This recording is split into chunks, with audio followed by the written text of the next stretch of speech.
Hi guys, and welcome to my retro watches. Yes, that is another San Martin you can see in front of you, and I'm doing back-to-back videos here. In part, the first one, the 6200, which I released first, was sent to me by AliEpxress, but in between times, San Martin had seen my previous San Martin video, the one of the retro inspired watch. They liked it, they got in contact, asked me if I wanted to do another review for them. I said yes, because I kind of want to get feedback from you guys to San Martin about their products. Perhaps we can influence them in many respects to go down a different route and try and do some more of their own designs. Because this one they've sent here is called the Snowflake Hands Explorer Sports Watch. The actual model number is SN0021-G-B2. Lots of names, lots of numbers, but it's another homage. And here it is. Now, I'm going to show you this, obviously, how I normally do it, outside in the daylight where you can see it firsthand. But I will say that proportionately, this watch is beautiful. It's a 37-36mm case. It's got all the right parameters. I personally don't like this colour. I don't think it works on this watch. It does work on some other watches, but I don't think it works on this one. So I'm going to have to see past that, and I hope you guys do too, because it is available also in a black dial, which is going to be the preferred one for sure for anybody who wants to pick one of these up. No disrespect for the blue. I personally just don't think it suits it, that's all. So let's go outside. Let's see it in action, all close up. It's a beautiful and well-made watch, to be fair. So I want to highlight all the features in the daylight. Here we are out in the daylight as per usual, and it's a bright spring day here in the UK, and this dial colour is giving that summery vibe and filling me full of optimism, because here in the UK we are not exactly known for our good weather. I'll start off with the dimensions of this watch. The case diameter is 36mm. That is if you pull the crown out, because that's the narrowest point of the case. 36mm is a delightful size. It's a mile away from those 43mm beast watches. I tend to think that smaller diameter watches, they have a little bit more class about them. Of course, that is in keeping of the watch that this is getting its inspiration from, but either way, I still like to see 36mm. The watch thickness is a wonderful 11.3mm thick. Yes, that 0.3 is important. This watch is also fitted with the top hat sapphire crystal, which is sticking up easily 1mm above the bezel. So this watch is thin, and in part that's also because it's fitted with the PT 5000 movement. I'll talk about the movement a bit later on in the video. Lug tip to lug tip is 46mm, so this model is going to conform nicely on any wrist. And here we have my first compliment, because it's got standard female end links.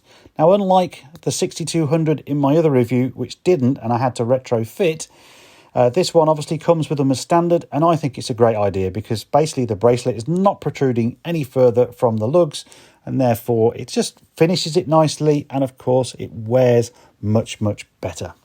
The lug width is the standard 20mm, so you can change this to your heart's content on straps and whatever else you want to do. The bracelet will taper down to 16mm at the clasp as well, so it gives it a nice balance. So that's all the dimensions out the way. Proportionally, I think this watch is a great fit. It can be used for casual, and it can be used for dressier occasions as well. On to the dial then. Again, I've got to see past that colour.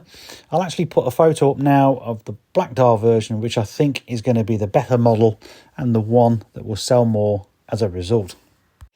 The dial's got nice symmetry with a basic mini track outlined in black, applied indices, and they're all filled with BGW lume. I'll put a lume shot up now. BGW basically glows sort of a blue hue. The lume is very bright, very nice on this watch, as I would expect on any new watch, to be honest. I have to say that the index finishing is really nice. There's the macro shots that you can see now, as proof of the pudding, really. Very well done indeed. The hexagonal San Martin applied logo is at 12. I've got to confess, I really do like that design. It's also found on the crown, and on the crown it's got matching brushing at the base, and the lettering is all polished. Very good how they can do that. The logo is also found on the clasp. So well done, San Martin. You've actually matched all the logos on this model. The handsets, well, we all know where that handsets come from, don't we? That being said, they are finished really well again, and the loom is applied really nicely. I love how the second hand actually has got that cap center. It's attention to details like that is great to see. Now, I have fitted literally hundreds and hundreds of second hands on my watch restorations and repairs for other people as well. And most hands that I do, probably 99% of them, are standard hands with the hole in the center that you can see, you know, on dial side. So I can only assume that these capped ones are a little bit more tricky to fit, but they do look nice. So well done for San Martin. You're thinking the design, and it does look good, and it does set you above certain other brands, certainly at this price point anyway. The case finishing then. So San Martin are well known for their case finishing. So if we start with the bezel is high polished to a very good standard, and that's contrasting the brushing that you can see on the case. And on the lugs, it's kind of at an angle. It's applied really well, but to me, it looks a bit too coarse a finish. Now, I know a heck of a lot about surface finishes on steel in my professional job because I work in precision engineering. I supply abrasive products to engineering companies, and I talk about finishes on literally a daily basis. Now, I can feel with my fingernail the difference between the coarseness of the lugs and the bracelet itself. Now, most of you would never even notice or would feel that. I do. It's a really minor thing, to be honest with you, but I have to point it out. Maybe I'm nitpicking. I think maybe my day job's creeping in too much here. And, you know, I like to find flaws in other people's work, perhaps. I don't know. It still looks pretty good, but perhaps I think they could have made it just that little bit smoother. The case sides polished extremely well. And with that transition from the brushing on the case top, the line there is absolutely perfect. So they certainly know how to finish a case, even despite my nitpicking. The case back is as plain and uninteresting as it was on the 6200. I think actually it's the same case back. Now it is screw down, so it is offering the waterproofing that it says on the dial of 100 meters. If you want to remove this case back for any reason, then I'd recommend you buying one of those cheap sticky balls that you can get. They'll take this case back off in minutes, and you'll also be able to tighten up as well. It saves you going out and buying the special tool for these sort of case backs. So save your money, buy a sticky ball. The bracelet is solid stainless steel. It's got screw pins for sizing. It's brushed on the top. It's actually brushed on the inside as well. And it's got high polished sides. I actually quite like the high polished sides. You can't really see it on the wrist, but it's just when you're handling it and things, it gives it a little bit of quality, to be honest with you. It's well made. It's comfortable. It's in keeping with the style of the watch. But for me, it's still just a little bit boring. You know, perhaps some beads of rice would look really good on something like this. It does what it's supposed to do, though, and because it's well made, I shouldn't really complain. Now for the clasp. This is a really odd one for me because the clasp, again, is well made. It's got their applied logo. The finishing is really, really good again, but it's only 25 millimeters long. Now that in itself is probably not so bad, but what's the bad part? It's got 2 micro adjusts. I mean, really? Just 2? A full link on this bracelet is roughly around 40, maybe 15 millimeters. So with 2 micro adjusts, that's not a lot to actually find the right fit for you. It certainly wasn't for me. I mean, I've struggled like crazy, to be honest with you. And when the weather gets warmer, this watch is either going to be too tight or it's going to be too loose for me. San Martin, this is something you really do need to take note. 3 micro adjusts should be the bare minimum for any watch, in my opinion. And now it's make or break time. What is this watch going to cost you to buy? So as of today, which will be the 28th of March, because that's the day this video is going out, in the AliExpress sale, you're going to be able to pick this up for around about 250 UK pounds, which is around $330. You may get some discount on that as well. I do have a discount code for AliExpress. I think it might work on this one. You can try it. It's retro watch, all in capital letters. And in theory, that saves you $20 per $200 spent. So certainly try it in the checkout if you like. This is also available in a Solita 200 movement, and that is going to cost you an extra £100 should you wish to go with that. So there we go. That's the sticking point out the way. Back on the bench, ready to test this PT5000 movement performance. And I've only seen this movement once before, and that was also in a San Martin, which was this one, which I still really enjoy this watch. So I'm hopeful that we're going to see a good result again. So I'm just going to lock the focus onto the time grapher. Now the lift angle is 50 degrees. I've not seen this yet, so let's start it and see what we're going to get. I'll also turn down the gain just a little bit. And instantaneously, we've got a nice reading. Let's face it, this is not the Seiko NH35. That is a lot better. Look at that. So we're just marginally a couple of seconds a day. Beat error 0.1, completely acceptable. This is the sort of results I like to see on a watch, certainly a watch that I've serviced even. So it's impressive to see it straight out the box. So let's try the different positions. Of course, we're at dial up at the moment, so I'm just going to swing it all the way around to dial down. And we should get good reading at dial down because it's the least stressful position. And what we're looking for, of course, is consistency of those lines, or that line, if you like, seeing as it's so close together with the beat error. And that is, well, you can't get much better than that, can you? We are plus 1 second. So far, so good. So I'm now going to turn it to, this is crown up. And this is where they get a little bit more stressful. But no, crown up, look at that. The trace is still performing absolutely where it should be, so to perfection. So let's try crown down. I'm thinking we're going to get a worse result. Oops, I'm going the wrong way.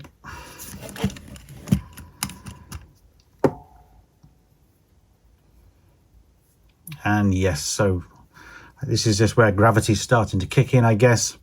So it's messing with the beat error, but at the same time, the rate is still absolutely spot on. So irrespective of what anybody's people's thought are on some of the Chinese clone movements, this is performing brilliantly, and it is also classed as a high beat. It's 28,800 vibrations per hour. So I'm going to take the case back off now and we'll have a look inside. So here we are with the case back off, and the movement's very nice looking. Excuse that rainbow effect you can see there, that is just my lighting. Not too sure why it is doing that, but I will say this movement is finished very well. I mean, considering this is a Chinese clone of an ETA, you can tell it's an ETA actually by these two sort of wheels there. They're responsible to transmit the rotating power through the train. Well, it's got a little train in there, should I say, to the ratchet, and it'll always wind the mainspring the right way, no matter which way the rotor's turning. Very nice looking. Look how finished that rotor is. It doesn't need to be that decorative, but it is. That's a nice touch. You've also got a regulating screw there to change the watch regulation should you need to. Not that we need to on this one because it's set up perfectly well. I will at some point in time get a PT5000 and take it apart and answer those questions about these cheaper Chinese clones as to whether they're any good, because of course most people are going to be cynical and say, well, the build quality is rubbish on them, they're not going to last. Well, we need to find that out, don't we, really? Because certainly visually here, this is looking, you know, quite good quality, to be honest with you. These wheels are all gold in colour. That's probably not coming across on camera. Maybe I can get it to reflect a little bit like that.